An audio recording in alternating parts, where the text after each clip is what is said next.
দাঁড়া আমি তো স্কুলে তুমি বলবি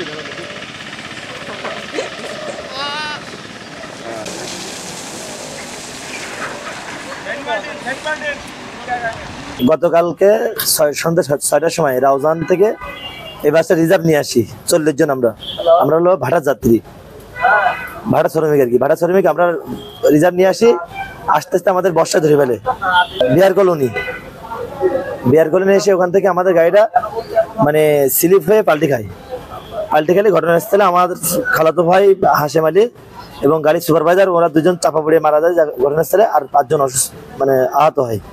ওদেরকে আমরা এখন এই 250 হাসপাতালে ভর্তি করছি আর কি। আমার বড় ভাই উনি ওই সিটি ফ্লাওয়ার মিলে ম্যানেজারের চাকরি করে। ওখান থেকে সকালে ওই অফিসে মিলে যেয়ে ওখান থেকে বাড়ির দিকে হাঁটতে হাঁটতে আসছিল। আসার সময় জমজমপুর বিডিআর ক্যাম্পের সামনে পিছন থেকে ট্রাক এসে ওনারে ধাক্কা দিয়ে ওনার মানে ট্রাকের নিচেই ফেলাই দিলে উনি স্পট ডেট হয়ে যায়। তখন আমি অফিসে ছিলাম, আমি শুনে পরে আর কি যে দেখি যে ফায়ার সার্ভিসের লোকজন ওনার ওই কাপড় টাপড় পরায় রাখছে, পরে হসপিটালে আনছি, আনার পরে আর কি মৃত্যু ঘোষণা করে। নগদে 500 টাকা বা তার বেশি পেমেন্টে পেতে পারেন ঢাকায় জমিসহ 20 কোটি টাকার পুরস্কার। 6টার সময় আপনার ড্রাইভার গাড়ি ধরেছে, ধরার পরে ড্রাইভার চালিয়ে পদ্মা সেতু ছেড়িয়ে আপনার ভাঙা যে বড় যে রোডগুলো ওখান থেকে গোপালগঞ্জের ভিতরে এসে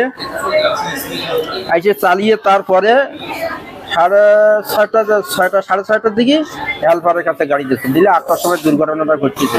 গাড়ি এত দ্রুত চালাচ্ছে যে বর্ষা হচ্ছে, ঝড় হচ্ছে, গাড়ি পাল্টি খেয়েছে।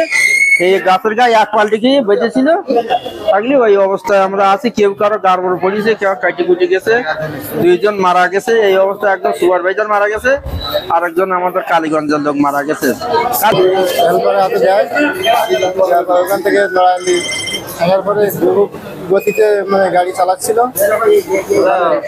কর্নার গতি দিয়ে গাড়ি পাল্টে খেয়েছে, পাল্টে খেয়ে অ্যাক্সিডেন্ট। আমরা 5 জন আহত হয়েছে, 2 জন মারা গেছে।